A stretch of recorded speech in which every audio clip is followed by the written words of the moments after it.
ஏன் அந்த நீயா நானா நிகழ்ச்சியில அந்த பட்டியல்ங்கிற வார்த்தை இல்லைன்னா அங்க யாரையாவது தெரியுமா? யாருடைய குற்றம் அது? இந்து மதத்தினுடைய குற்றம் தான். அவனை யாரை கேட்டு நீ அவனை பட்டியல் இன மக்கள் யாரை கேட்டு பிரிச்ச? அது எதுக்கு டெலிகாஸ்ட் பண்ணணும்?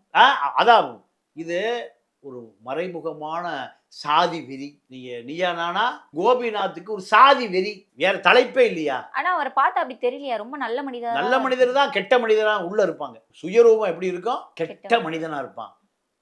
விஷத்தை எதை தடவி கொடுப்பான்? இனிப்பை தடவி கொடுப்பான். இங்க சமூகம் பூரா இந்து மதத்தில் அப்படித்தான் இருக்கு. இந்து மதத்துல சமூக கட்டமைப்பு அப்படித்தான் இருக்கு. விஷத்தை இனிப்பை தடவி கொடுக்குறான். கல்வி என்பது அந்த மக்கள் முடிவு செய்ய வேண்டியது. ஆனா டெல்லியிலிருந்து முடிவு பண்றான். உங்கள் லெஜண்ட் சரவணாவில் அக்ஷய திருதியை முன்னிட்டு தங்க நகைகளுக்கு பவுனுக்கு ரூபாய் 2000 தள்ளுபடி. ஏப்ரல் 22 முதல் மே 4 வரை. The legend new Saravana stores பிரம்மாண்டமாய் பாடி.